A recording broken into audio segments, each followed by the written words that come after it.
reaction tonight from the rivals hoping to take down Donald Trump politically in the next election, as he is less than 24 hours from being arraigned on charges he broke the law in the last election.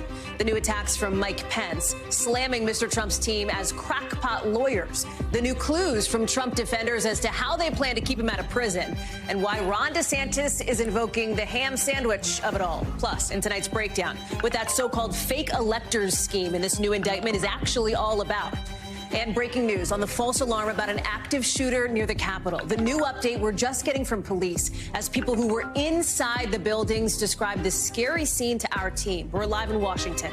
Plus, a bizarro story out of Scotland where an American is getting ready to be extradited here. He says he's being framed for faking his own death to avoid charges, claiming somebody tatted him up while he was in a coma. You're not going to want to miss what else he has to say. And new pressure on Taylor Swift to no-show her last few Eras Tour concerts as officials ask her to cancel the shows to back up striking workers in L.A. We're going to explain later in the show. Hey there, I'm Hallie, and tomorrow we expect to see former President Trump here in Washington, face-to-face with a federal judge to confront his most serious charges to date, with the special counsel basically accusing him of trying to overturn the 2020 election that Donald Trump lost. It is the first time ever that we are seeing these kinds of charges against an ex-leader for trying to interrupt the peaceful transfer of power that is a democratic tradition here. In the last few hours, we are hearing from his former number two and his current opponent in the 2024 race. That's Mike Pence, of course, the ex-VP and a key figure in this indictment. Pence, late tonight, remembering how he rejected the scheme when he heard about it. I dismissed it out of hand, but sadly, the president was surrounded by a group of crackpot lawyers that kept telling him what his itching ears wanted to hear. I believe with all my heart that by God's grace, I did my duty that day. Now, remember, as we know, Pence refused to go along with what Mr. Trump wanted him to do, i.e., to help him throw out people's legitimate votes in 7 states. Based on his many lies, Mr. Trump's lies about election fraud in these states that did not actually happen. But we're also now getting a better idea of the people who the special counsel says helped Mr. Trump in this alleged plot. They're not named in this indictment. If you watched our rolling coverage last night, these are the unindicted co-conspirators. But since then, we've gotten a good idea of who they seem to be, who they appear to be, based on our reporting here at NBC News. First, there's Rudy Giuliani, Mr. Trump's former attorney. There's also John Eastman, the guy who came up with this whole fake elector scheme in the first place. He's considered the architect of the plot. There's Sidney Powell. She pushed a bunch of conspiracies as a Donald Trump campaign attorney. Jeffrey Clark worked at the Justice Department. There's another lawyer, Kenneth Chesbrough. Co-conspirator number 6, still kind of a mystery to us, but this person is described as a political consultant. At this moment, none of them face charges, leaving Mr. Trump and his attorneys to chart their own course on a defense seemingly based on free speech. We're going to talk more about that legal strategy with Danny Savalos in a second. But I want to start with Ryan Riley, who is posted up outside the courthouse for us tonight. So, Ryan, I want you to get into the Pence of it all, if you will, because he is a central figure in this indictment, not for any wrongdoing, but for what he did constitutionally, in his view, right. Mike Pence is tonight saying he's planning to focus on other issues, but there is this clear dividing line that he's not shying away from. Yeah, it's really interesting. I think the line that Mike Pence has essentially drawn here, because he's saying that he didn't have the right to do it, but he still isn't willing to really engage with just the lunacy of a lot of these election fraud claims in the first place. And those same crackpot lawyers, as he referred to them, were the ones who were referring to, who were actually spreading all of these lies about the 2020 election. And because so much of the Republican base still believes those lies, it's a really difficult thing for candidates to speak truthfully about, and they have to sort of hide how they really believe. And we know what Mike Pence really thinks about this because he admitted that to Jared Kushner. He talked to Jared Kushner and said he did not think that the fraud that actually was being referenced was enough to change the election outcome, that it was not outcome determinative. So he knew that this wasn't as big as he said he was, yet what he was telling the public at the time back in 2020 leading up to January 6th was that they were going to fight till the end. He was very careful with the words and sort of misleading, I think, the audience about what he was actually intending to do and making them believe that he actually did believe those things that he was privately admitting behind the scenes that he didn't believe. And that's frankly what we have with a lot of the Republican leadership at this point is they know that these are crackpot ideas from crackpot lawyers, but they aren't willing to say that publicly because so much of their constituents actually do believe those things fundamentally. Here's what Mike Pence had to say. I'm going to make it clear to the American people, as I seek the Republican nomination, that despite what Donald Trump has said over the last 2.5 years, that I had no right to overturn the election. So that's where Pence is essentially going to draw this line, saying this is all about whether or not he had the right to change the outcome change the outcome of the election, what he had to do on January 6th. But he's not as willing to say what he privately has admitted, that the actual fraud, quote unquote, that the lies about the fraud that were being spread would not have changed the outcome, and that Donald Trump did indeed lose the election. That's the only thing we've really seen. Chris Christie is the only one who's really, I think, been more clear about that Donald Trump did in fact lose the election. Right. Every court has rejected, of course, all of these conspiracies that were thrown into courts before. It's also interesting to see how Ron DeSantis, the Florida governor who is running number 2, well behind former President Trump in polls, is handling this. Here's what he said to Fox News. A D.C. jury would indict a ham sandwich and convict a ham sandwich if it was a Republican ham sandwich. Donald Trump is a person, not a ham sandwich, but the point is taken from Ron DeSantis here. His argument is that there are questions about whether or not Donald Trump questions from conservatives, could get a fair trial here in Washington. We'll talk more about that with Danny in a second, but it does link to the political nexus of it all. Donald Trump is already fundraising off of this now third indictment, third arraignment that we'll see tomorrow. We do expect him to show up in person, right? I mean, it's going to be kind of a spectacle. What's the assessment? Well, you can hear a little bit of it going on behind me, and the line has already started to form now, 24 hours before this critical court appearance. Unfortunately for our producers, it has. So there's a little line going outside the courtroom, and we'll be there trying to camp this out. So, you know, it is going to be a big spectacle. You know, as far as the change of venue or the venue issue, I do think that's probably one of the first motions that we're going to see, is this motion for a change of venue. But what prosecutors are going to be able to point to is they're going to be able to say, hey, look, we had the Proud Boys trial. We had that Oath Keepers trial, and in both of those trials, jurors were able to look at those charges, and even though they have very probably strong opinions about some of those groups individually, they were able to adjudicate those issues fairly and decide that actually on some issues, these defendants were not guilty and acquit them. January 6 defendants have been acquitted on charges by D.C. juries before. It can happen again, and there are ways that you can go about sorting that out and making sure that no one has biases that would overwhelm their ability to decide the cases fairly. Ryan Riley, thank you very much, live for us here in Washington. Let me bring in now Danny Savalos, of course, our NBC News legal analyst. So let's talk about these two things. First, this defense that we are already getting a taste of from the former president's attorney, John Lauro. He was on with Savannah today. I want to play a bit of that. This indictment is criminalizing conduct, not speech. No, it's criminalizing speech for this reason. What the president saw in the 2020 election was all these irregularities going on. He had every right to comment on that and act politically. In a criminal case, what they would have to show is all of that speech was not entitled to First Amendment protection. So they're making the free speech case, at least for now. Danny, what do you make of that as a legal strategy? Because as Savannah, of course, our chief legal correspondent points out, the indictment doesn't charge the speech, it charges the conduct, the actions. It's true there's a distinction to be made between speech and conduct, but even speech itself can be criminal. The First Amendment is not absolute. So Donald Trump can say aloud the words, I don't believe the election was run properly. That would probably be fine. But he can't pick up the phone and allegedly threaten people in Georgia, like the Secretary of State, and suggest that, as the chief law enforcement officer of the United States, allegedly suggesting that this could be criminal, what they're doing. That is purely speech and arguably criminal by itself because it's a threat. There are plenty of exceptions to free speech. It's not absolute. Let me ask you about the venue issue that Ron DeSantis and others have started to raise. As you heard Ryan say, he expects that potentially to be one of the first motions that gets filed from the former president's defense team. Where does that go, in your view? Nowhere.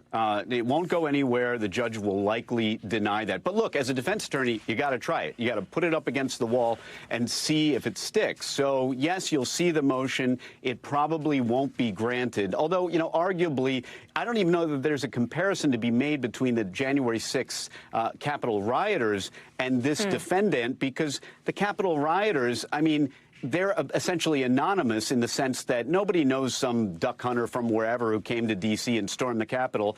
Everybody in the known universe knows the president. Arguably, a trial in any district, Wyoming, would be have the same problem as it would in D.C.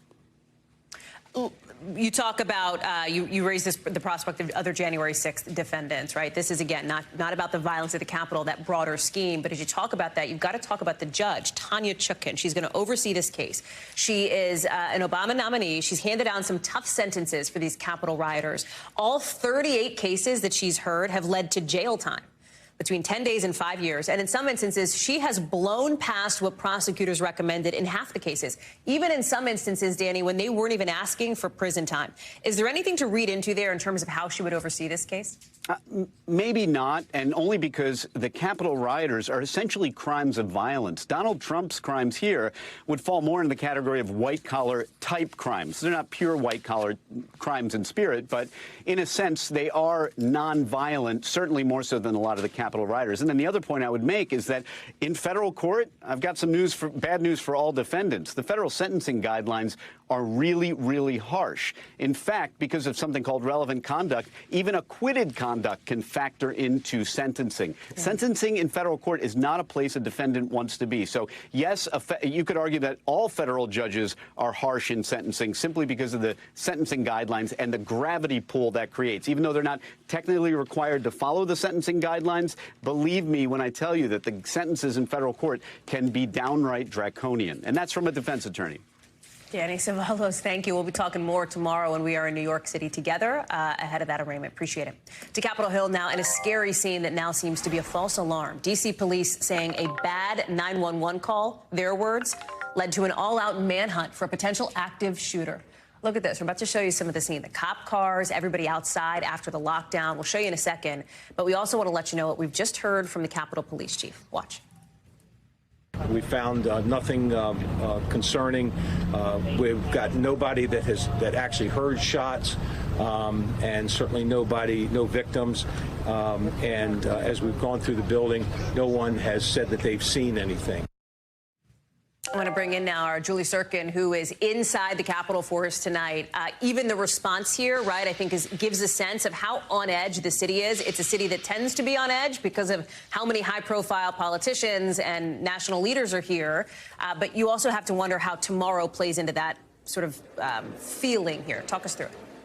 Yeah, absolutely. And I'm glad you brought that up. So I'll start there. At that press conference, the Capitol Police Chief, Tom Manger, also talked about their security preparations for tomorrow ahead of the former president's arraignment. And he said he does not expect fencing, those barricades we saw after January 6th that have been put up again during some tense events here around the city. He does not expect that to happen. But he did say that the Capitol Police are in communication with all of the security partners to make sure that tomorrow goes as smoothly as possible. Now, back to what happened today. I'm actually standing in the Russell Senate office building. This is the building that was evacuated. Our photog Jocko, who's sitting right behind the camera, was amongst the staff, the people who work here, who were instructed to leave this building with their arms up because of the prospect of this active shooter that thankfully turned out to be a false alarm, a bogus call, in the words of the Capitol Police Chief. That didn't stop some 200 officers from searching room by room, every single office in this building, to try to make sure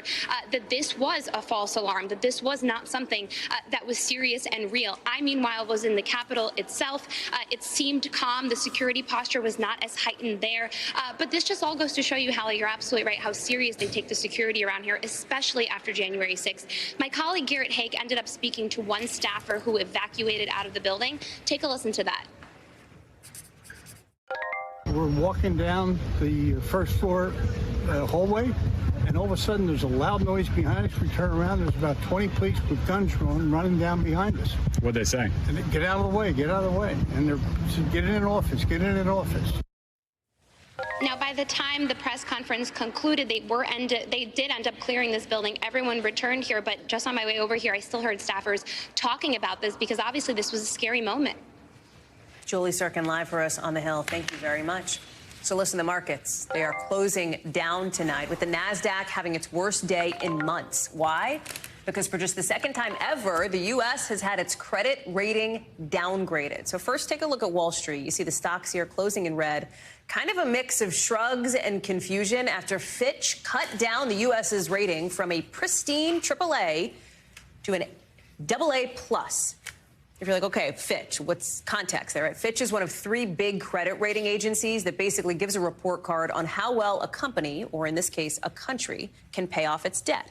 In the U.S.'s case, Fitch says the debt ceiling standoff that happened earlier this year between Democrats and Republicans and quote-unquote last-minute resolutions make this country less reliable. But not everybody agrees with that outlook. Listen to what Chase CEO Jamie Dimon had to say on CNBC, our sister network, not too long ago.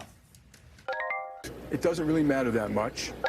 This is the most prosperous nation on the planet, North America. We have the Atlantic and the Pacific, the best military, the best economy the world's ever seen, the most innovation. The credit is sound.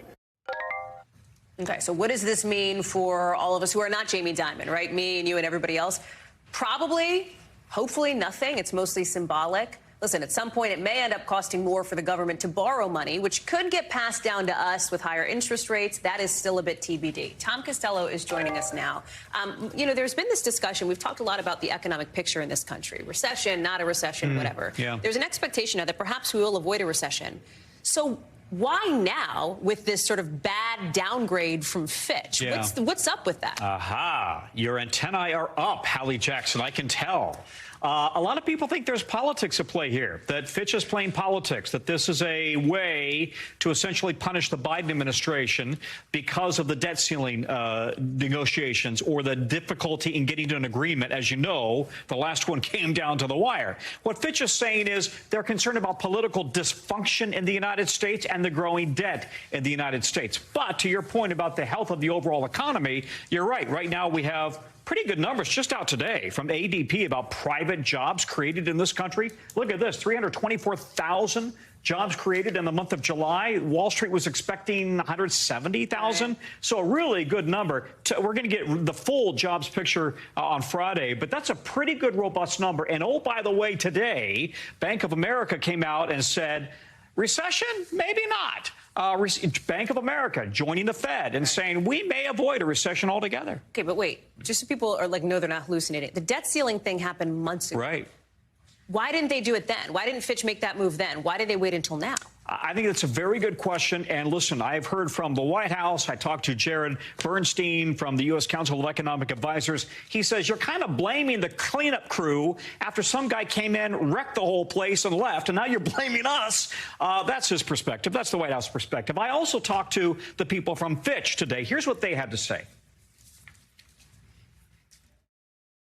If we go into recession or we skirt a recession, it doesn't really move the needle in terms of what the underlying fundamentals that we're looking at. It won't change the fiscal picture that much. It will not stabilize the debt in and of itself.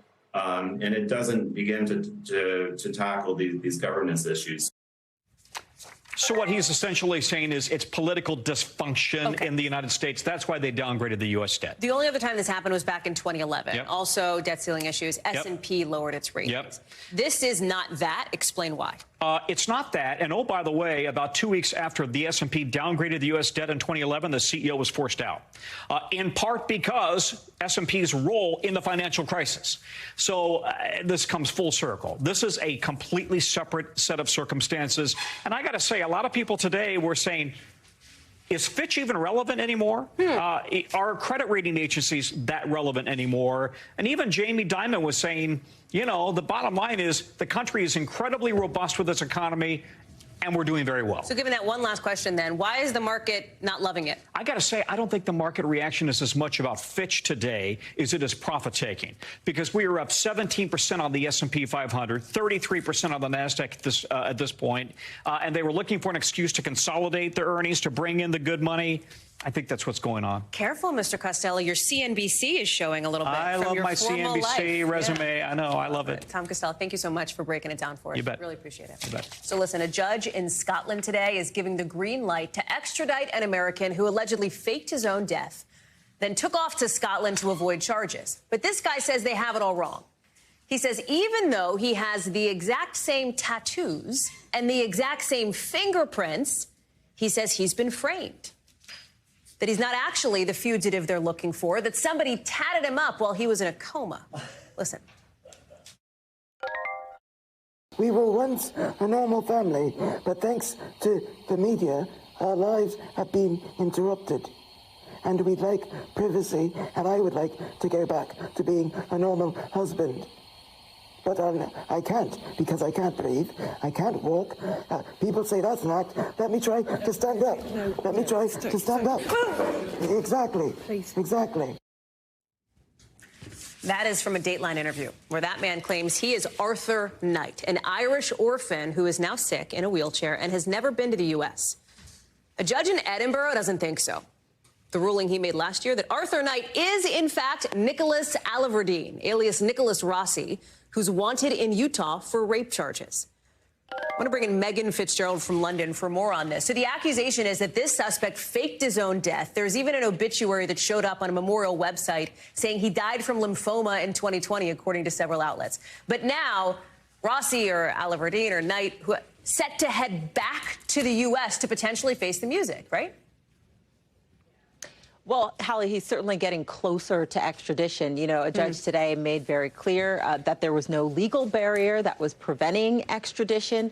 He also had some pretty tough words for Rossi, and I actually want to quote him. He says, Rossi was as dishonest and deceitful as he is evasive and manipulative. This judge didn't mince words. He feels as though Rossi should be sent directly back to the United States. But in Scotland, there are rules and procedures there as well, and this now has to go to the Scottish ministers for them to ultimately decide if that will be the next step. But Hallie, it really is inconceivable to think that they would not want to extradite him back to the U.S. Certainly something that we will be watching. But look, the lid got blown off this entire case the moment that he stepped into that hospital for COVID back in 2021. That is when things started to unravel, when officials there were able to determine that this guy is actually a fugitive from the United States. Of course, then Rossi goes on for the next year to try and say that he's not who they think that he is, but they weren't buying it. They had the evidence. As you said, they have the fingerprints, and they were able to match up the tattoo that he has to this other guy named Rossi that he's denying that he is.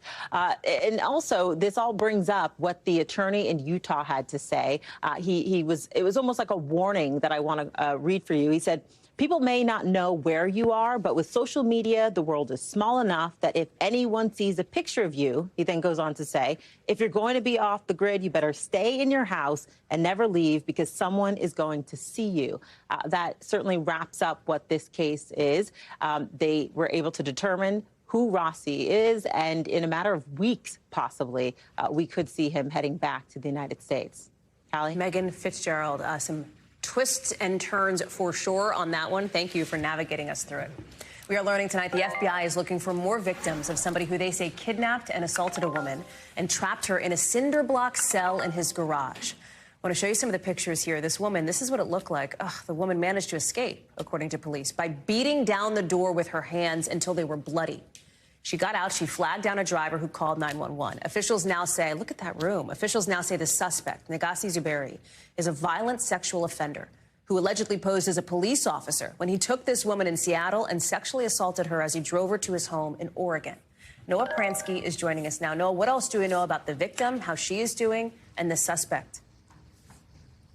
Well, this incident and the arrest actually happened a couple of weeks ago, but the FBI is sounding alarms today because they are concerned about other potential victims. According to the criminal complaint, the suspect drove to Seattle, picked up the victim, and then basically held her at taser point, put her in his car, drove her 7 hours to Southern Oregon where he lived, and he had this makeshift cell made of concrete, cinder blocks, and also a metal door that the woman did not immediately realize she could break down. She fell asleep. She wakes up. She realizes, according to the complaint, she was going to die there if she didn't get out. So she pounded the door down with her bare hands, fled, was able to flag down a motorist, and police were actually able to catch the suspect. And now they're saying that they believe that there are other victims out there, at least 4 in 4 other states. They credit this woman who escaped with potentially saving more down the road. Do we have any timeline for how this investigation might unfold, Noah, at this point? So right now, the FBI is not saying a whole lot on that front, but they are collecting more information. They say that the suspect will be charged with interstate kidnapping, at least one charge for now. They haven't really said much about other victims that they know of, but they do believe that there could be others. This guy has lived in 12 different states over the last decade, everywhere from Florida to New York to California and all sorts of places in between. And right now, the FBI is just asking for help. They say other victims should come forward. They can get help and put this guy behind bars for longer. Hallie? Noah Pransky, thank you very much, Noah, for that reporting. A federal jury today giving the death penalty to the gunman who opened fire on a Pittsburgh synagogue, killing 11 people and hurting 7 others in the deadliest anti-Semitic attack in this country's history. During the trial, the defense had argued that the attacker was triggered by mental illness and delusional beliefs, but prosecutors were able to show a long history of anti-Semitism, pointing out he posted on social media about his hatred of Jewish people and immigrants for months before he barged into the Tree of Life synagogue armed with an AR-15. Kathy Park is live for us in Pittsburgh. She is joining us now. Can you talk a little bit about how family members might be feeling tonight, how they're reacting, what they're saying, and the broader community? Hey, Hallie, good evening to you. So we're actually standing in front of the Jewish Community Center here in the Squirrel Hill neighborhood. And just a few moments ago, we actually heard some powerful remarks from family members of the victims as well as survivors who ultimately said that this verdict gives them some relief and some closure, quite frankly, because according to the rabbi who survived the attack as well, he said this community has essentially been on pause for nearly 5 years now, because keep in mind the shooting took place in October of 2018. So there is a big sense of relief, and this is just a step toward healing. But it was still very emotional in the courtroom earlier today when the verdict was read. There were tears shed. But keep in mind, Hallie, there were several family members who witnessed the testimony day in and day out. And in fact, just a few minutes ago, I spoke with Carol Black. She is a survivor of the shooting, and she said she lost her brother in the massacre. She was hiding behind a metal door, and that's how she was able to survive. And she said every day she showed up in court because she wanted to show her support for the family members and also the other victims who had to go through this. So obviously a lot that this community is still processing at this time, and we anticipate hearing more remarks from some of the victims, some of the survivors tomorrow as the judge formally issues sentencing tomorrow. With the death sentence here, Kathy, what are the chances that may actually be carried out in this case? Because there are some other factors at play, right?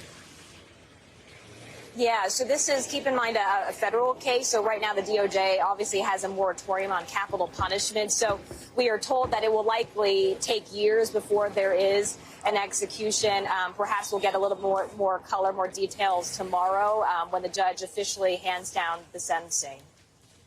Kathy Park, live for us in Pittsburgh. Kathy, thank you. Coming up here on the show, potential new legal problems for WWE head Vince McMahon. What it could mean for him and a big merger he's got in the works.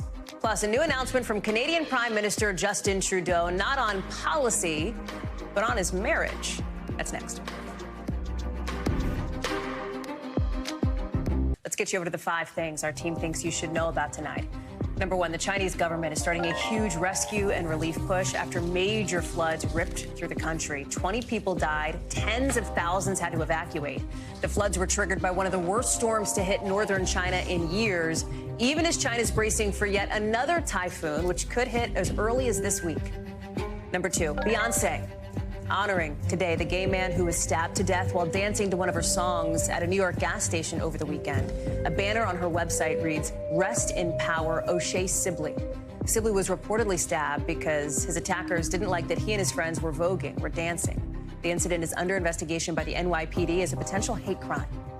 Number 3, a new study says AI can be trained to accurately detect breast cancer in mammograms.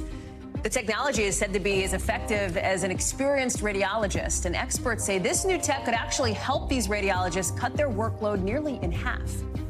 Number 4, Canadian Prime Minister Justin Trudeau announcing today that he and his wife Sophie are separating. He says they plan to remain a close family and that this was a mutual split. The two married in 2005. They have 3 children together. Number 5, a sweet little consolation prize from Krispy Kreme for everybody who did not win the $1 billion Mega Millions jackpot last night. People can bring their losing lottery ticket to any Krispy Kreme location for a free donut. And since nobody won, I told you you weren't going to win yesterday. Since nobody won, the jackpot will keep climbing out of the next drawing on Friday. You're not going to win that one either, chances are. I'm just telling you. When we come back, a new kind of crackdown in China that would limit how long kids could be on their smartphone. We're talking about it next. Plus, remember that foot fondler in Lake Tahoe we told you about? Police say there's a break in the case. That's in the local.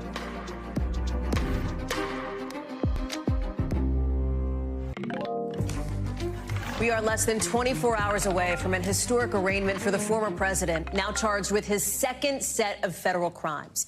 He'll face a judge tomorrow as part of the special counsel's investigation into a plot to illegally overturn the 2020 election to try to keep Mr. Trump in power. A key part of it all, the so-called fake elector scheme. You may have been hearing about it, right? People talking about it, throwing off the phrase fake electors, etc. But in tonight's breakdown, we're explaining what a fake elector is and how this unfolded.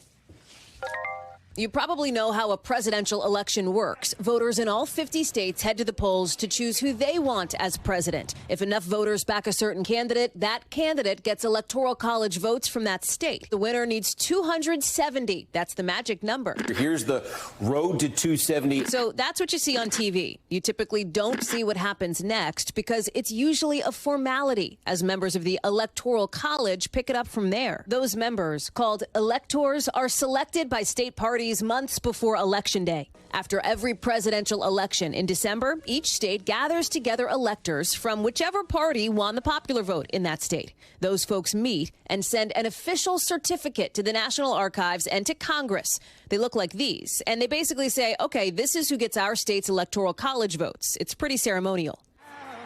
Except in 2020.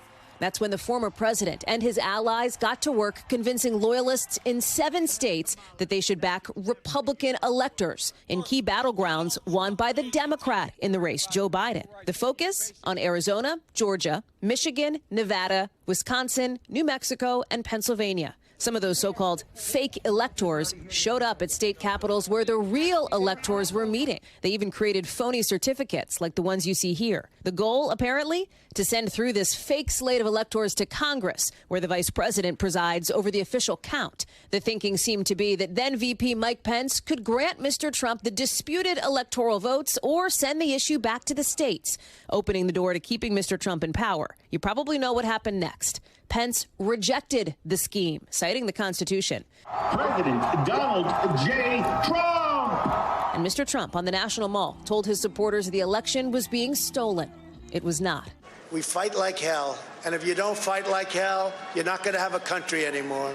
Remember, by that time, most of Mr. Trump's election challenges had been thrown out in court, and his own attorney general had declared no evidence of widespread fraud.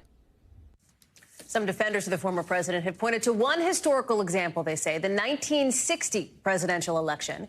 That's when the votes in the state of Hawaii were so close between John F. Kennedy and Richard Nixon, even a month after Election Day, that both slates of electors, the Democrats and Republicans, offered up their votes at the post-Election Day meeting.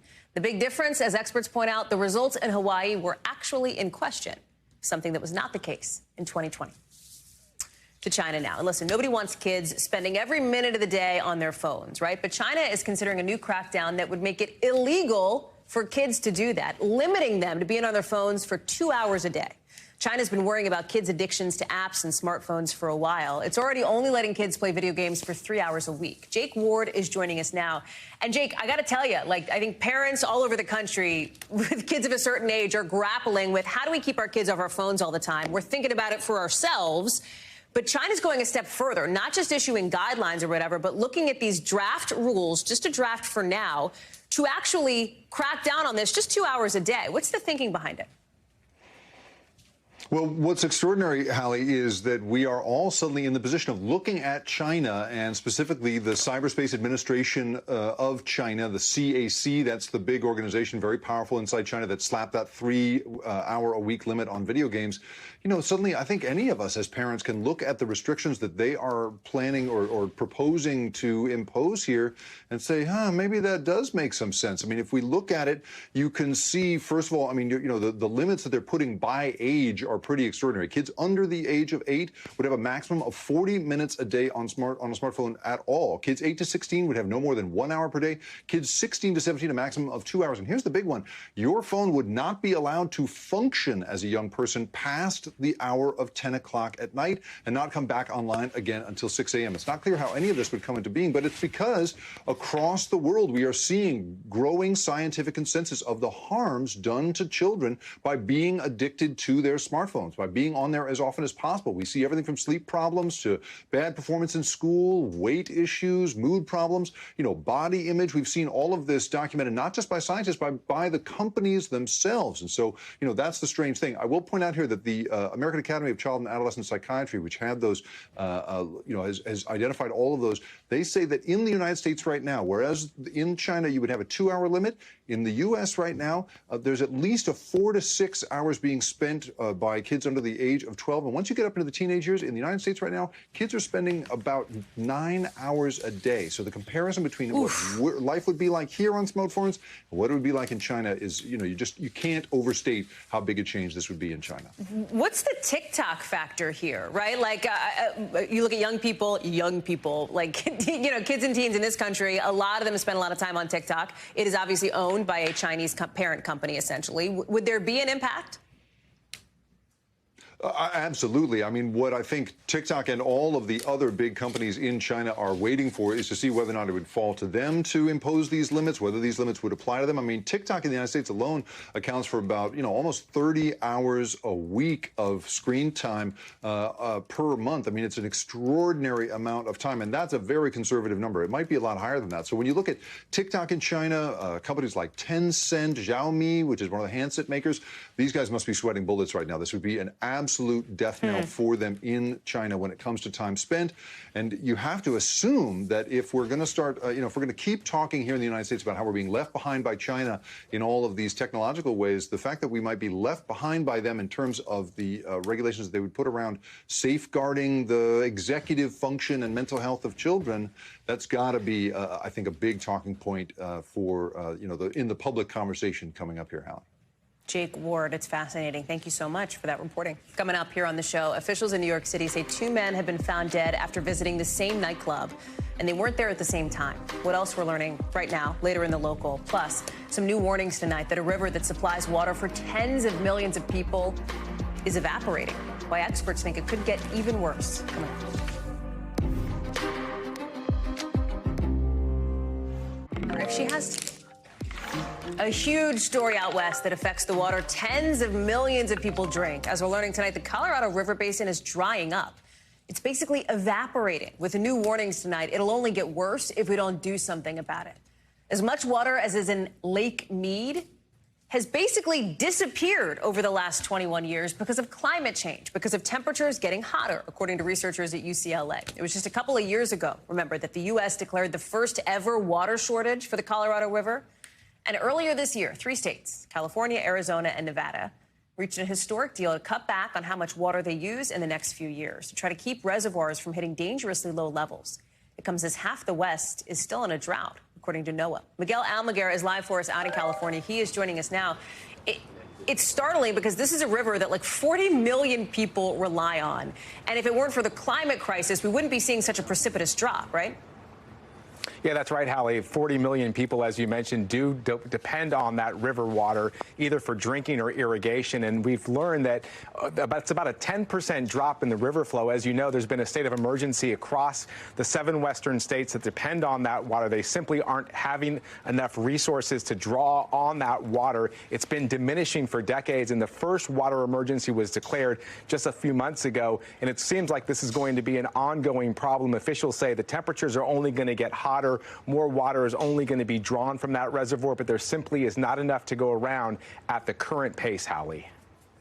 What does it look like from here then, right? I mean, it seems like part of this is the alarm getting sounded, that it could get worse before it gets better, if it does get better. Well, at this point, it looks like it's only going to get worse because we know climate change is here. We know greenhouse gases have continued to increase all across the world, and especially here in the U.S. as well. So we know that more water is going to be drawn and more water will be demanded from the reservoir. But if this continues, if the temperatures continue to rise and we see more evaporation, we're simply going in the wrong direction where we have less water and a higher demand. We do know, though, officials have said we had that record banner year here out west with those record rains, but even that has not been enough water to decline this decades-long issue that we continue to see out here. So while there has been some good news with those winter rains, it's simply not enough, Hallie. Miguel Almaguer live for us out there in L.A. Miguel, thank you. You can watch his full report on this tonight on NBC Nightly News. Of course, with Lester Holt, that's tonight at 6:30, wherever you watch your local NBC station. NBC News covers hundreds of stories every day, and because it's hard to read and watch and listen to them all, our bureau teams are doing it for you. This is what they tell us is going down in their regions in a segment we call The Local. Out of our Northeast Bureau, a 27-year-old was found dead in a Brooklyn creek after going to a concert nearby. Back in June, a different man was found in the same creek after going to a concert at the same place. That's what's raising some eyebrows about this. The cause of death in both cases still not known. Also out of our Northeast Bureau, a semi-truck flipping over, sending thousands of lemons flying. You can see them poured out all over the New Jersey road. The truck went out of control. It separated from the trailer, hit a car nearby. Fortunately, both of the drivers are expected to be okay. And out of our Western Bureau, remember that Lake Tahoe foot fondler who broke into two women's vacation homes?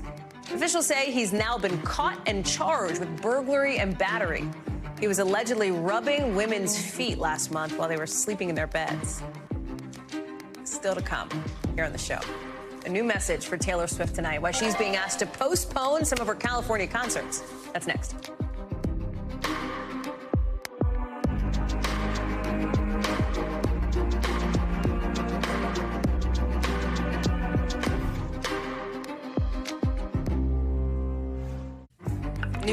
New pressure on Taylor Swift tonight to postpone her L.A. concerts in support of thousands of hotel workers on strike. You have dozens of California elected officials in an open letter to Swift writing, "Your shows make our region's hotels a lot of money. Speak now." That's a reference to one of her titles. They say, "Stand with hotel workers and postpone your concerts." It's far from the only strike drama hitting Hollywood, as we're finding out the Writers Guild is getting ready to head back to the negotiating table with big Hollywood studios Friday. It'll be the first time the two sides will come together since that strike started nearly 100 days ago. TV host and pop culture expert Andrew Freund is joining us now. So let's start with the Swiftie piece of this, Andrew. It's estimated that the Eras Tour added something like $100 million to profits, revenues for hotels over the last few months, right? How does postponing her shows move the needle in either direction for these hotel workers who are striking? I mean, listen, if she did postpone the shows, I think it would move the needle. Will she postpone the shows? Most likely not. You know, the shows here, this is the last leg of her U.S. tour. It's at SoFi Stadium, 70,000 people per show. So I just don't see her postponing those shows. But the hotel workers here have been on strike since early July, and they're looking for higher wages and health insurance. So it would definitely help them. But Taylor also demonstrated on Monday kind of pro-labor for her own force, giving 50 of her truck drivers $100,000 bonuses. She's laid out $55 million in bonuses for her crew combined. So clearly Taylor is pro-labor, but I don't see her postponing these shows for the hotel workers. So the hotel workers have been striking since July. There's this other strike that's been happening, the Writers Guild, of course, going on, I think, 90-plus days. It's closing in on 100 days. They've got their first talks now with Hollywood studios and executives coming up later this week. What is the level of optimism for the Guild here? What kind of a role have the actors who are also striking, right, separate union, SAG-AFTRA, how does that play in? Where's the nexus there? Hallie, first of all, it's nice to report on something good because we need some hope in Los Angeles because Hollywood is basically shut down. But you're right. Since May 2nd, the Writers Guild has been on strike, and I think that people are cautiously optimistic. And quite honestly, we need some hope in this town because everyone is suffering. There's rumors that this whole thing, when it's all said and done, could swirl into over a $4 billion economic impact for Los Angeles alone. And I think that also the actors striking are giving the optics of, you know, quite frankly, just seeing famous people hold picket signs, it's wanting the studios to kind of start those talks. Now, I will say the actors, they're not going back to the table just yet. This is just the writers going back to the table on Friday. But hopefully, and I'm, keeping my fingers crossed, that this will start a progression of talks that will also lead into SAG going back into talks. Andrew Freund, thank you very much. Live for us from out there in LA. Appreciate it. That's a wrap for this hour. We've got more coverage picking up right now.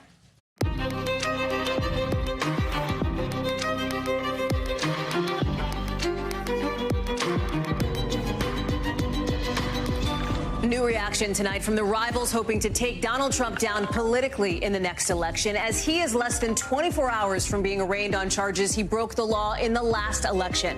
The new attacks from Mike Pence, the new clues from Trump defenders as to how they plan to keep him out of prison, and why Ron DeSantis is invoking the ham sandwich of it all. Plus, breaking news on the false alarm about an active shooter near the Capitol. The new update we're just getting from police as people who were inside the buildings describe this scary scene to our team. We're live here in Washington. And a kind of bizarro story out of Scotland, where an American's getting ready to be extradited here. He says he's being framed for faking his own death to avoid charges, claiming somebody else tatted him up while he was in a coma. You're not going to want to miss what else he has to say. Plus, tonight's main event for Vince McMahon. Apparently, allegedly, a smackdown from the feds. This WWE head getting a grand jury subpoena, what it might mean for the many misconduct allegations he faces, and a potential crackdown in China on kids using their smartphones with a new rule that could limit screen time to just 2 hours a day. Could it be a roadmap for something similar here in this country? We'll talk about why that seems unlikely coming up later in the show. Hey there, I'm Hallie, and tomorrow we expect to see former President Trump here in Washington, face-to-face with a federal judge to confront his most serious charges to date, with the special counsel basically accusing Mr. Trump of trying to overturn the 2020 election that he lost. It is the first time ever that we are seeing this kind of charge for an ex-leader for trying to interrupt the transfer of power that is a democratic tradition in this country. And in the last few hours, we are hearing from Mr. Trump's former number two and his current opponent in the 2024 race. That's Mike Pence, of course, the ex-VP and a key figure in this indictment. Pence, late today, remembering how he rejected the scheme when he heard about it. Watch. I dismissed it out of hand, but sadly, the president was surrounded by a group of crackpot lawyers that kept telling him what his itching ears wanted to hear. I believe with all my heart that by God's grace, I did my duty that day. As we know, Pence refused to go along with what Mr. Trump wanted him to do, i.e. to help him throw out people's legitimate votes in 7 states. You see him here, based on Mr. Trump's many lies about election fraud that did not happen. But we're also now getting a better idea of the people who helped Mr. Trump in this alleged plot. They're not named in this indictment. They're just called co-conspirators. We've got a pretty good idea of who they appear to be based on our reporting here at NBC News. First, there's Rudy Giuliani, the former president's former attorney. There's John Eastman. He's the guy who people think of as kind of the architect of the so-called fake elector scheme. We're going to explain that later on. There's Sidney Powell, who pushed a whole bunch of conspiracy theories as a Trump campaign lawyer. Jeffrey Clark, he worked at the Justice Department. There's another lawyer, Kenneth Chesbrough, and then co-conspirator 6. That one's still kind of a mystery to us. Whoever it is described as a political consultant. Now, at this moment, none of these people face any charges, leaving Mr. Trump and his attorneys to chart their own course on a defense based on free speech. Free speech. We're going to talk about that legal strategy more with Danny Savalos in just a second. Mike Memoli is also going to join us with some news just getting into us on a warning from former President Obama to President Biden about 2024. But I want to start with Ryan Riley, who is posted up outside court here. Mike Pence here. Interesting developments today, right? He says he plans to focus on other issues. That is not surprising. I've heard that from people around him for a long time now. But he is also not shying away from the very clear dividing line between him and Donald Trump as it relates to this election interference issue, charge, event, etc. Talk us through it.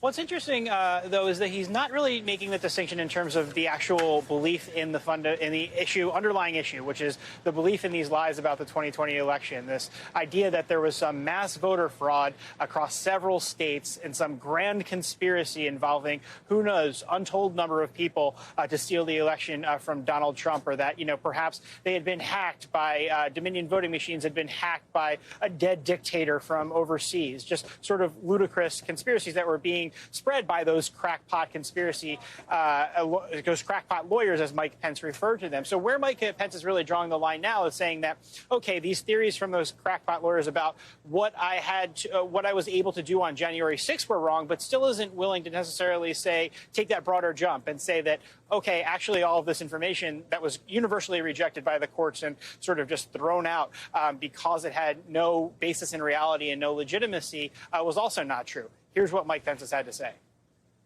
I'm going to make it clear to the American people, as I seek the Republican nomination, that despite what Donald Trump has said over the last 2.5 years, that I had no right to overturn the election. I think it's a really difficult challenge that we see from a lot of these Republican candidates because there is this just core constituency that has believed the lies that Donald Trump has been feeding them, and they just read, there's an entire universe of misinformation out there that, it just takes hours to sort of go through with people about what they believe about the election, and that's really what the fundamental issue is here, that a lot of the Republican base really truly does believe a lot of these things that Donald Trump is telling them. That's something that White House lawyers pointed out to Donald Trump himself, that the reason that people believe these things is because you're telling it to them. So that's really the challenge, I think, that Republicans are facing going forward. Ryan, there's also a sense, as we look ahead now to tomorrow, right? It is 6 o'clock Eastern tonight. We are starting to turn the page into what's going to happen 24 hours from now, and that is when we expect to see Donald Trump in person show up for this, as we've laid out, historic arraignment. His second on federal charges, the first time that a former president's been charged with trying to disrupt the transfer of power. And what's interesting, just on a vibe check, I'll be honest, one of our show's interns is out there waiting in line, right? Because there is so much attention, so much interest in this case. He shot this video for us. People are out there. It's the night before. They're going to be out there all night to get a seat in court. Talk us through the scene. Yeah, this really did kick off pretty early. It's mostly media right now because there is a pretty limited number of people who are going to be able to go inside of that courtroom.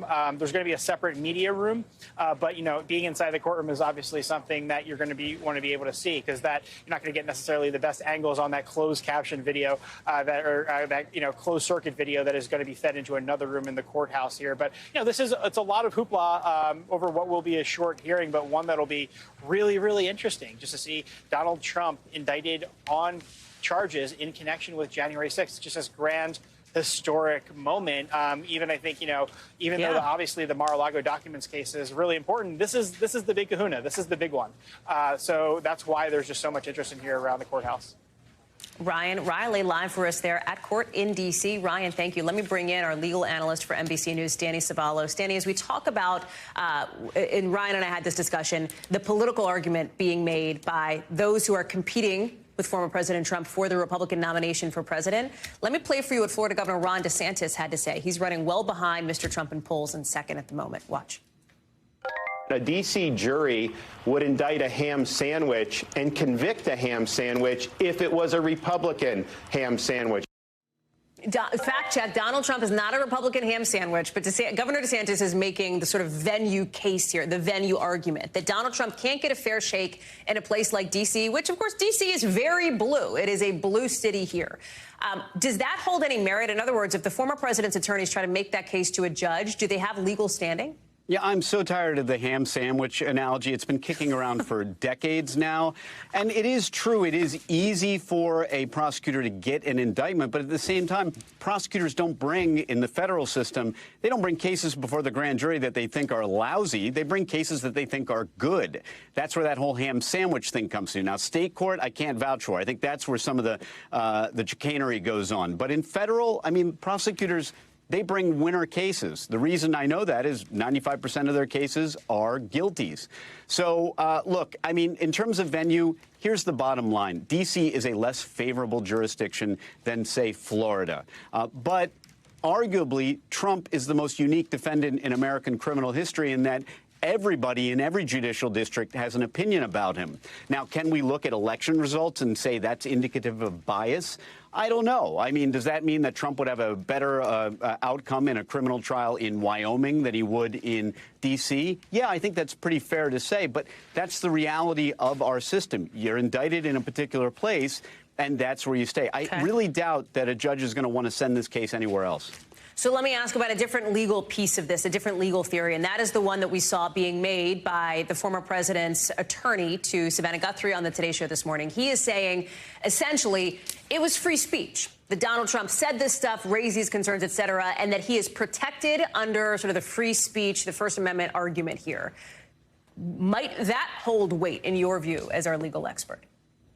The idea that the First Amendment protects Donald Trump is a risky one because the First Amendment protections have never been absolute. In fact, even pure speech without any conduct can be criminalized. A good example is true threats, right? We commonly have heard the phrase shouting fire in a crowded theater. It's a silly example, but the point is sometimes just the words that come out of your mouth can be criminalized. So the idea that Trump's speech had to be tied to some illegal conduct or that he may be able to pass off responsibility by saying, hey, Rudy Giuliani did that and I didn't, so therefore I'm off the hook.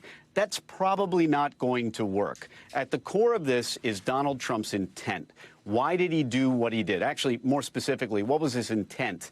And what did he know about whether or not the election was valid or not? Because that has a lot to do with it, and you can prove that through circumstantial evidence. You don't need Donald Trump to admit it one way or another. The government knows that. They're going to parade in a number of witnesses. One of them probably you might see right there, Mike Pence, to come in and say, I told the president he was doing wrong. He ignored it. He knew that he lost the election, and yet he went forward anyway. Danny Savalos, thank you very much. I want to bring in Mike Memoli now, who is joining us live from Rehoboth Beach, Delaware, where President Biden is posted up. Because, Mem, you have some new reporting now, along with our colleague Kristen Welker, that President Biden sat down for lunch with his former boss, President Obama, and sources say they talked a lot about 2024, specifically this warning from former President Obama about former President Trump's political strengths.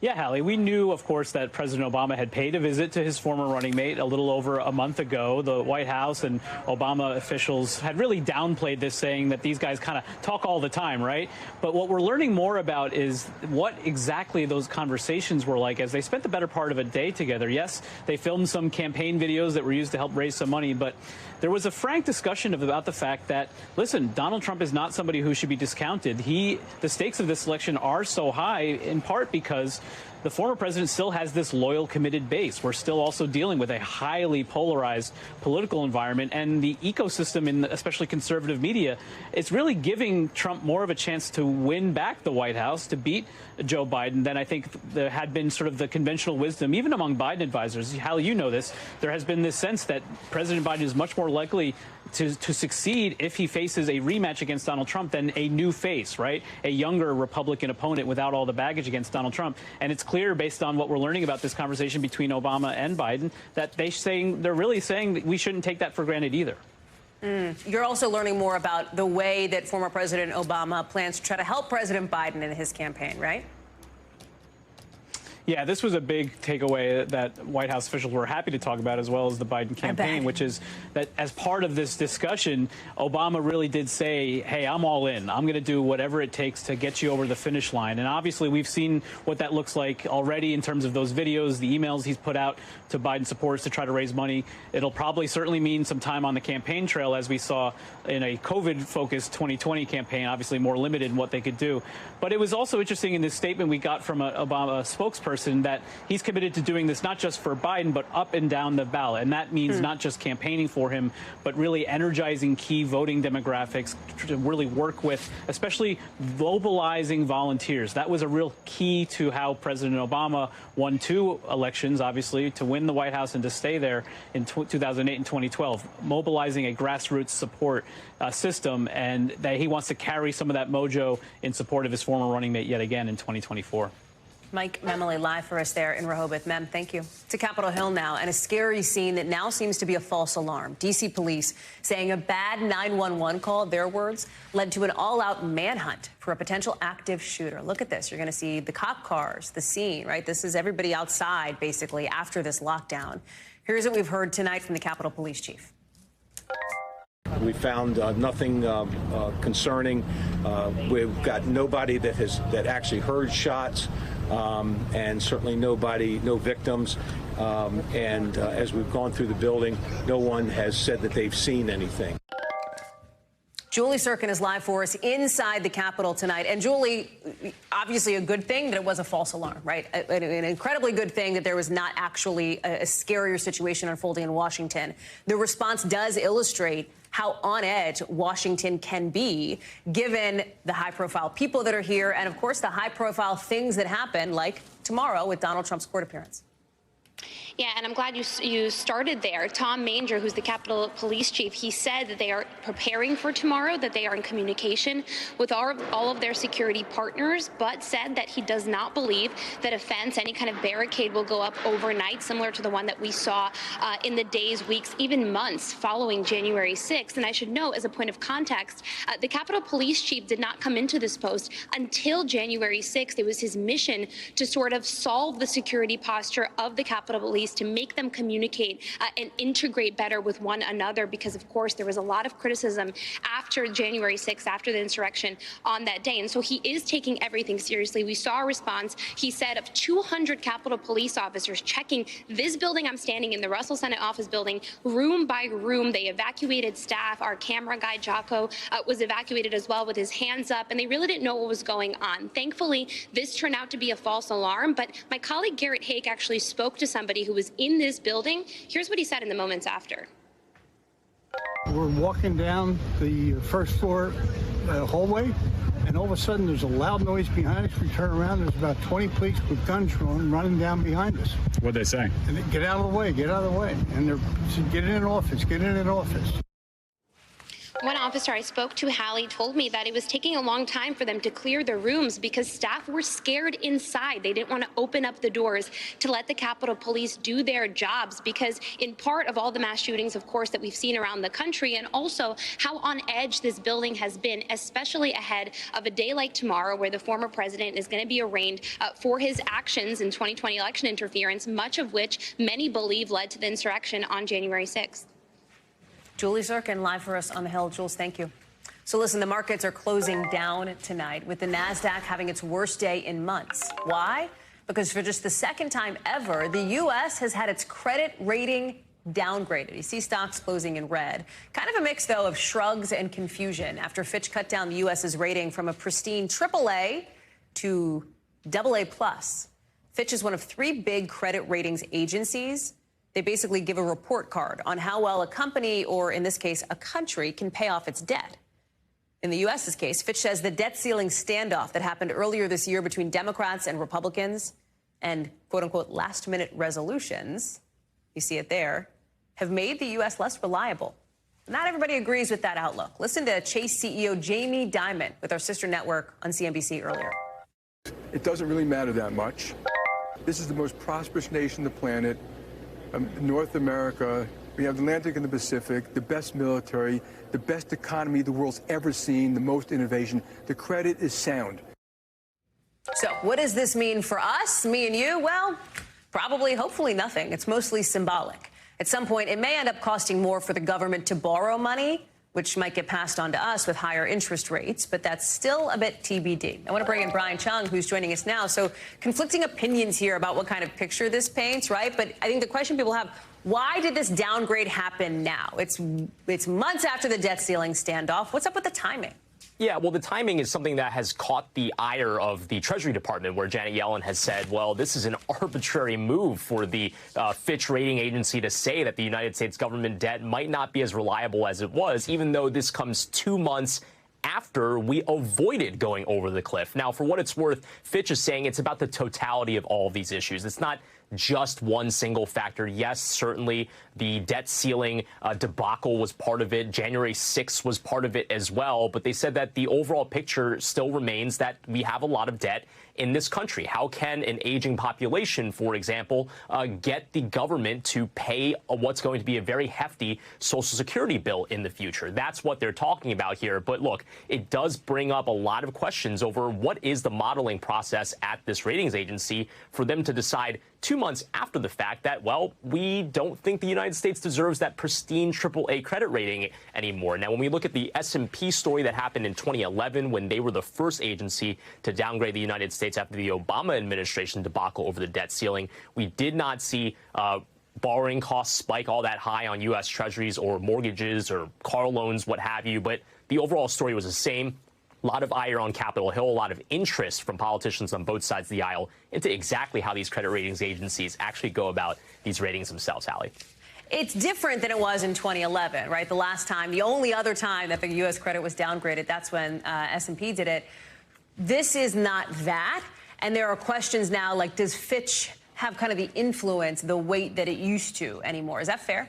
Yeah, well, I mean, some that I've heard in terms of the quick reactions after they announced this yesterday was that, well, Fitch is a smaller agency than S&P. Right. But look, they are still one of the three major credit ratings agencies. Moody's is the third one. They have not downgraded the United States. They are now the only of the three to give the United States the perfect rating. Now, for what it's worth, it doesn't water down their influence in the space. They're still a major credit ratings agencies. There are many smaller ones that don't get as much attention as these three. But your point is very salient, that what you have here is Fitch perhaps trying to use their influence to tell Congress, hey, get your act together the next time we go through another one of these debates, which, as we know, history tells, will not be long from now. And in that case, could they perhaps get a little bit closer around the table to move faster? Well, the S&P downgrade didn't appear to make us move faster.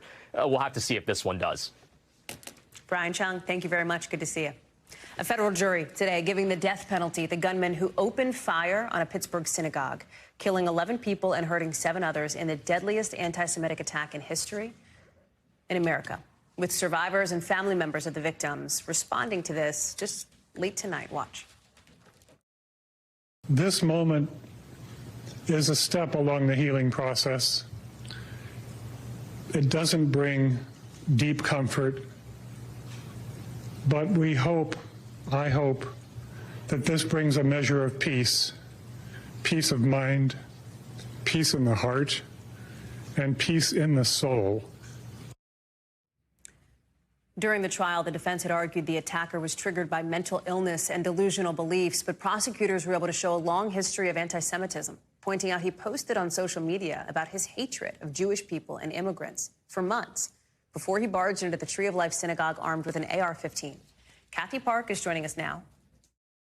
Can you talk a little bit about how family members might be feeling tonight, how they're reacting, what they're saying, and the broader community?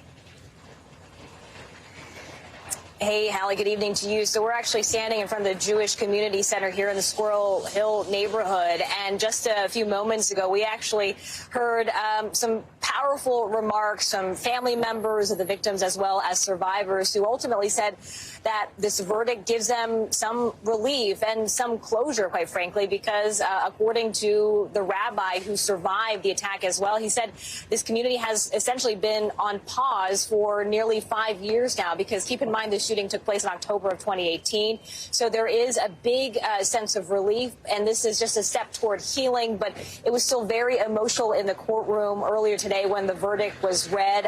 There were tears shed. But keep in mind, Hallie, there were several members, family members, who witnessed the testimony day in and day out. And in fact, just a few minutes ago, I spoke with Carol Black. She is a survivor of the shooting, and she said she lost her brother in the massacre. She was hiding behind a metal door, and that's how she was able to survive.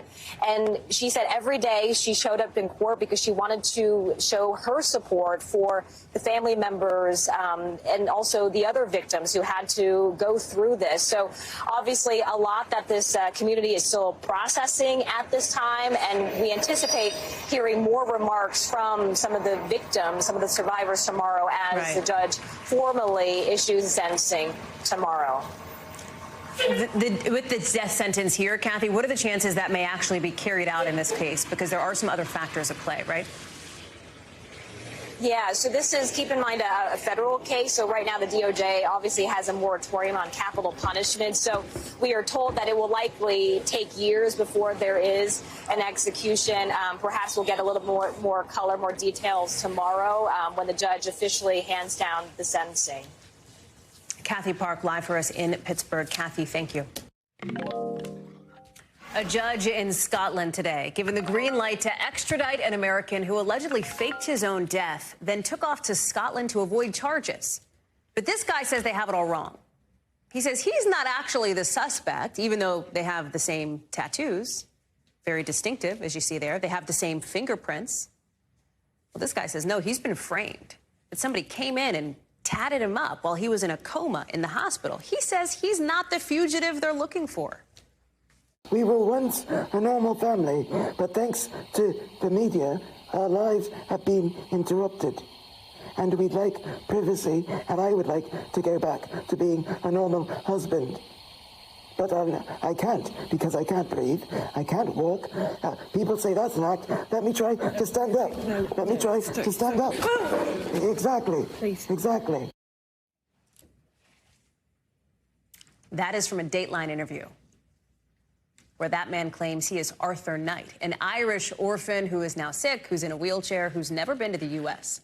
Now, a judge in Edinburgh doesn't really believe that. The ruling he made last year that Arthur Knight, that guy, is actually Nicholas Aliverdine, alias Nicholas Rossi, who's wanted in Utah for rape charges. I want to bring in now Megan Fitzgerald, who's live for us from London with more on this. The accusation here that this suspect faked his own death. There's even this obituary that showed up on a memorial website, according to several outlets, saying he died in 2020 of non-Hodgkin's lymphoma. But now Aliverdine or Rossi or Knight, whoever, set to be heading back to the U.S., at least the door opening to that for extradition at some point, right? Yeah, you're absolutely right. He's getting closer to extradition. Today, a Scottish judge ruled that there is no legal barrier preventing him from being extradited back to the United States.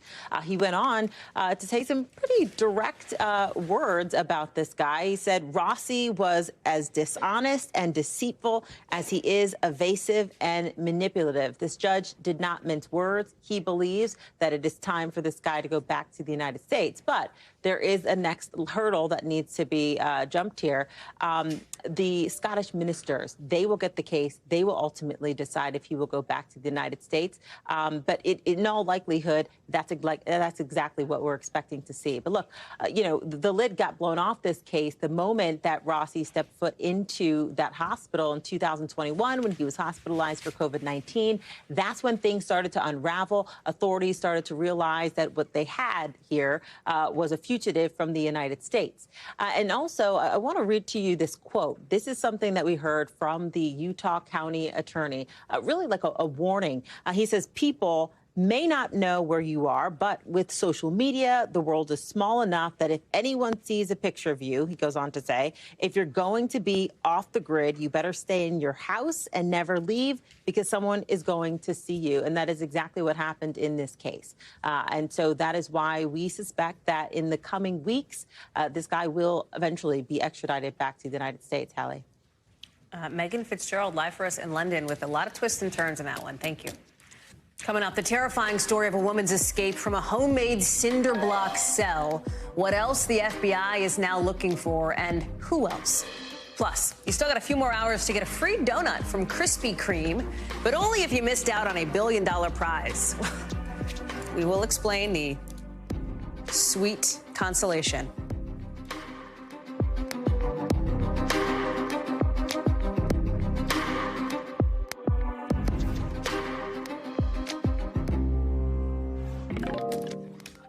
A very personal announcement, not policy, from the Canadian Prime Minister. That's coming up in the 5 things. But first, we are learning tonight the FBI is looking for more victims of somebody who they say kidnapped and assaulted a woman and trapped her in a cinder block cell in his garage. You are seeing now some of what that awful room looked like. The woman managed to escape from this basically concrete prison, according to police, by beating down the door with her hands until they were bloody. She got out. She flagged down a driver who called 911. Officials now say the suspect, Nagasi Zuberi, is a violent sexual offender who allegedly posed as a police officer when he took this woman in Seattle and sexually assaulted her, they say, as he drove her to his home in Oregon. Noah Pransky is joining us now. What else do we know about the victim, how she is doing, and the suspect?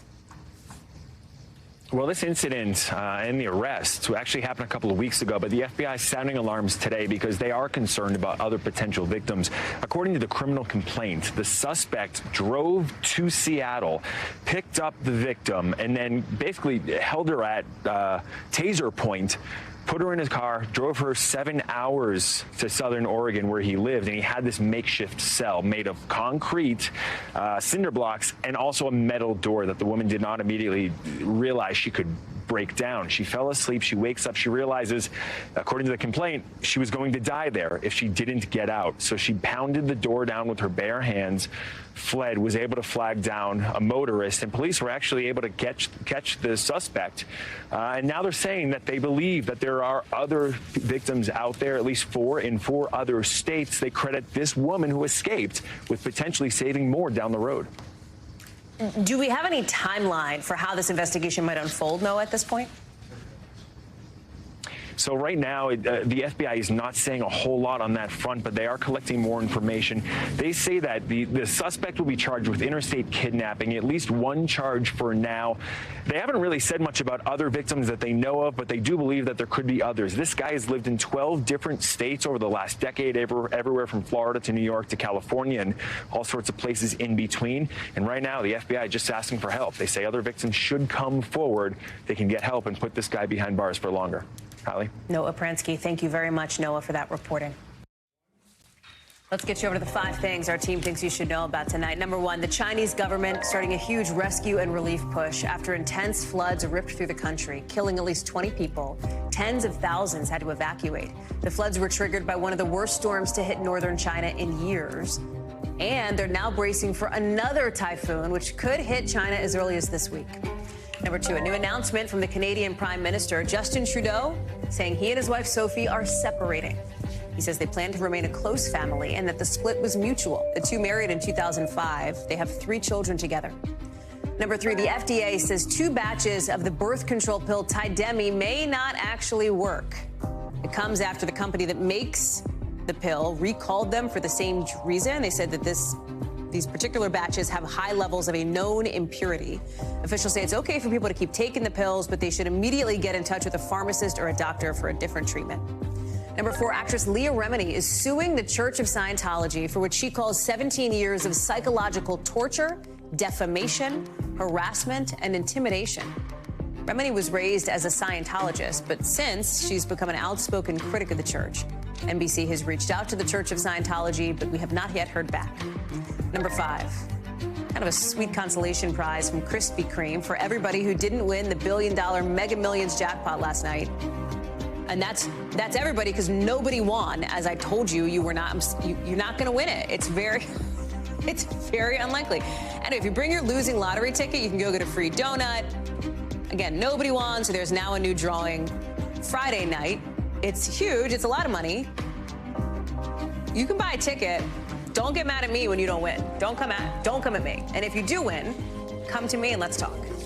Still to come, Donald Trump indicted for running the so-called fake elector scheme. What is it? Do you know what a fake elector is? How this happened? We've got the explanation in our breakdown coming up.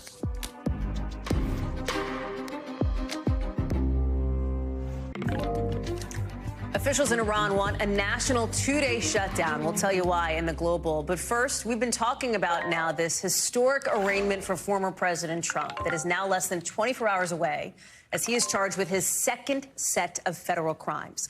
He'll face a judge tomorrow as part of the special counsel's investigation into a plot to illegally overturn the 2020 election. And a key part of it all, the so-called fake elector scheme.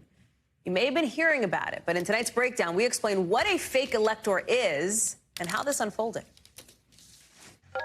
You probably know how a presidential election works. Voters in all 50 states head to the polls to choose who they want as president. If enough voters back a certain candidate, that candidate gets electoral college votes from that state. The winner needs 270. That's the magic number. Here's the road to 270. So that's what you see on TV. You typically don't see what happens next because it's usually a formality as members of the electoral college pick it up from there. Those members, called electors, are selected by state parties months before Election Day. After every presidential election in December, each state gathers together electors from whichever party won the popular vote in that state. Those folks meet and send an official certificate to the National Archives and to Congress. They look like these, and they basically say, okay, this is who gets our state's electoral college votes. It's pretty ceremonial. Except in 2020.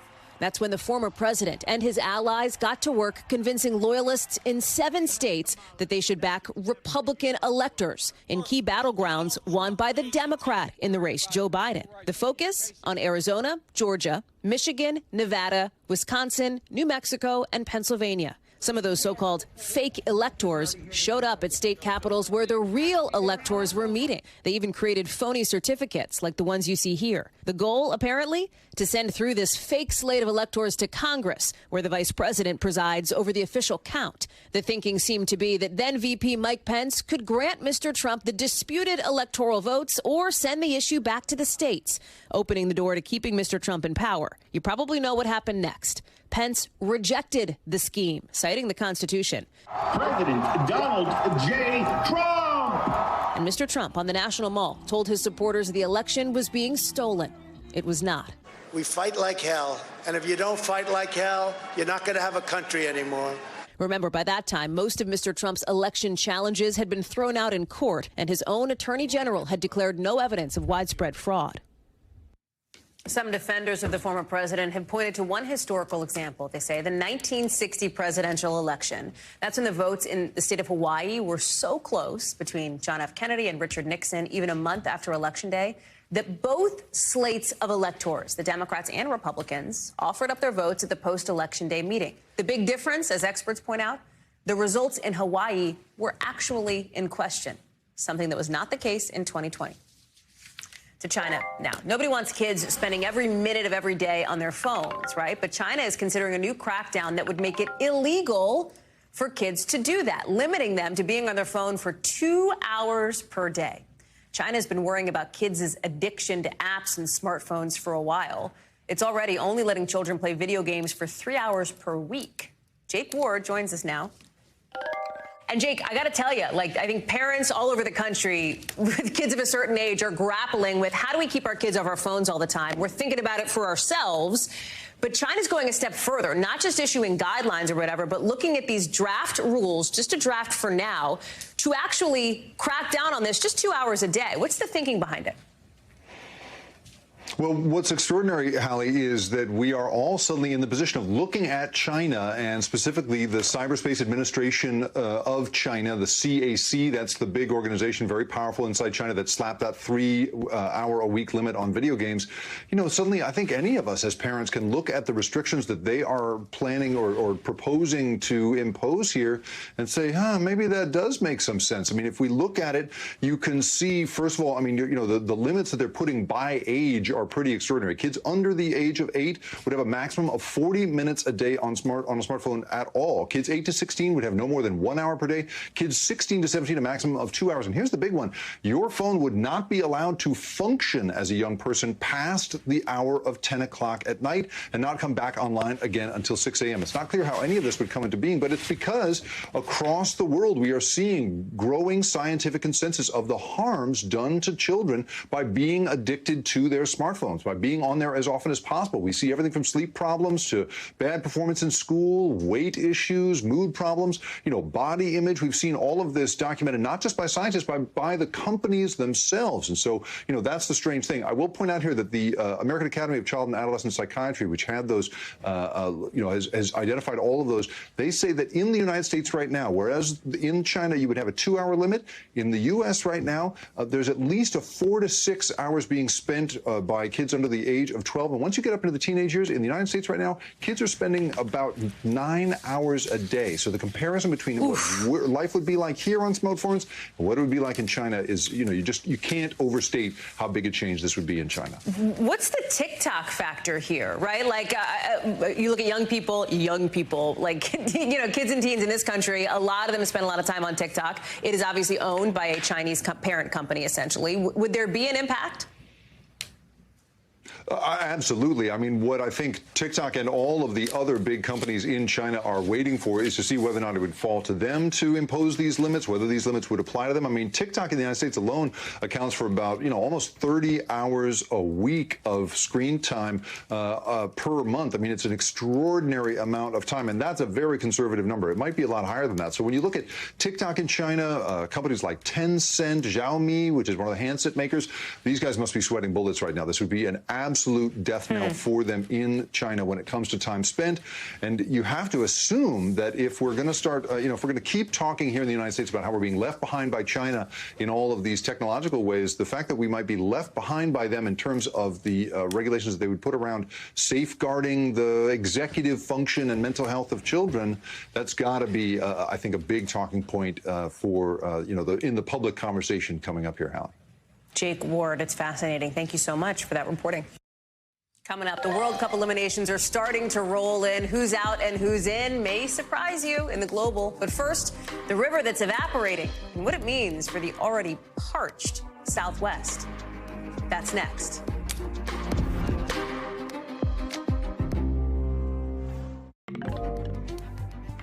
A huge story out west that affects the water tens of millions of people drink. As we're learning tonight, the Colorado River Basin is drying up. It's basically evaporating. With new warnings tonight, it's only going to get worse if we don't do something.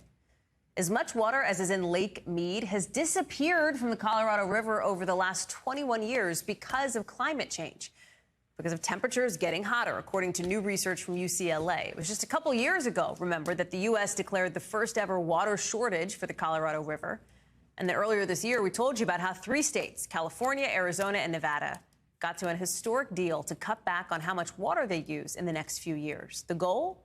To keep reservoirs from hitting dangerously low levels. It comes as half the West is still in a drought, according to NOAA. Miguel Almaguer joins us now. It's startling because this is a river that like 40 million people rely on. And if it weren't for the climate crisis, we wouldn't be seeing such a precipitous drop, right? Yeah, that's right, Hallie. 40 million people, as you mentioned, do depend on that river water, either for drinking or irrigation. And we've learned that it's about a 10% drop in the river flow. As you know, there's been a state of emergency across the 7 western states that depend on that water. They simply aren't having enough resources to draw on that water. It's been diminishing for decades, and the first water emergency was declared just a few months ago. And it seems like this is going to be an ongoing problem. Officials say the temperatures are only going to get hotter. More water is only going to be drawn from that reservoir, but there simply is not enough to go around at the current pace, Hallie. What does it look like from here then, right? I mean, it seems like part of this is the alarm getting sounded, that it could get worse before it gets better, if it does get better.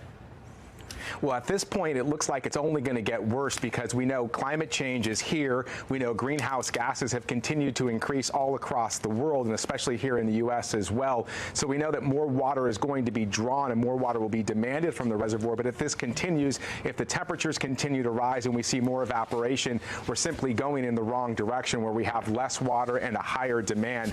We do know, though, officials have said we had that record banner year here out west with those record rains, but even that has not been enough water to decline this decades-long issue that we continue to see out here. So while there has been some good news with those winter rains, it's simply not enough, Hallie. Miguel Almaguer live for us out there in L.A. Miguel, thank you.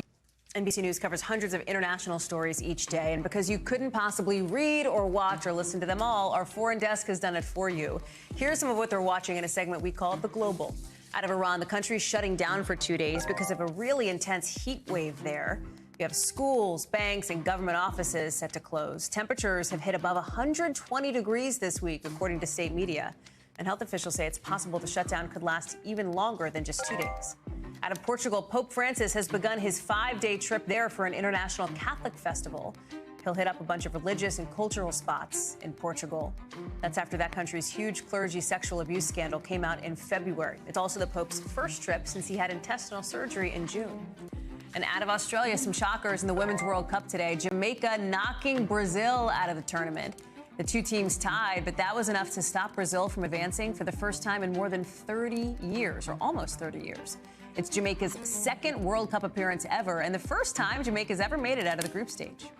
Still to come. A new message for Taylor Swift tonight, why she's being asked to postpone some of her California concerts.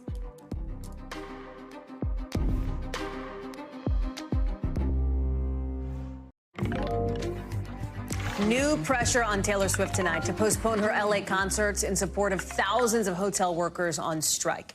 Dozens of California elected officials in an open letter to Swift write, "Your shows make our region's hotels a lot of money. Speak now."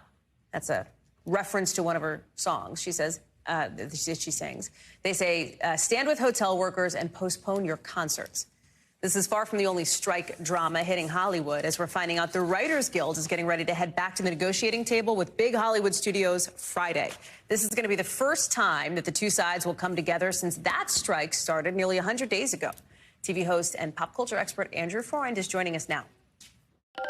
So let's start with the Swiftie piece of this, Andrew. It's estimated that the Eras Tour added something like $100 million to profits, revenues for hotels over the last few months, right? How does postponing her shows move the needle in either direction for these hotel workers who are striking? I mean, listen, if she did postpone the shows, I think it would move the needle. Will she postpone the shows? Most likely not. You know, the shows here, this is the last leg of her U.S. tour. It's at SoFi Stadium, 70,000 people per show.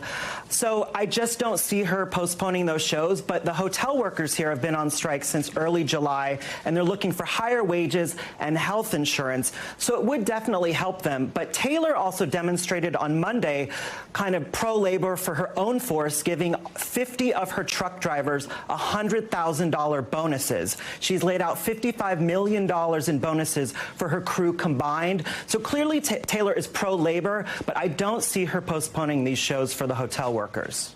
So the hotel workers have been striking since July.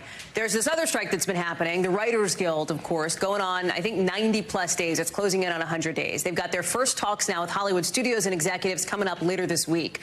What is the level of optimism for the Guild here? What kind of a role have the actors who are also striking, right, separate union, SAG-AFTRA, how does that play in? Where's the nexus there? Hallie, first of all, it's nice to report on something good because we need some hope in Los Angeles because Hollywood is basically shut down. But you're right. Since May 2nd, the Writers Guild has been on strike, and I think that people are cautiously optimistic. And quite honestly, we need some hope in this town because everyone is suffering. There's rumors that this whole thing, when it's all said and done, could swirl into over a $4 billion economic impact for Los Angeles alone. And I think that also the actors striking are giving the optics of, you know, quite frankly, just seeing famous people hold picket signs. It's wanting the studios to kind of start those talks. Now, I will say the actors, they're not going back to the table just yet. This is just the writers going back to the table on Friday. But hopefully, and I'm, you know, keeping my fingers crossed, that this will start a progression of talks that will also lead into SAG going back into talks. Andrew Freund, thank you very much. Live for us from out there in L.A. Appreciate it. That does it for us for this hour and the one before it. If you missed any of it, catch up on the latest reporting and the newest interviews from our team. You can find us anytime in so many places, including Peacock, Hulu, YouTube, and more. Just search Hallie Jackson now. I will see you tomorrow night, same time, same place. Top Story picks up our coverage right now.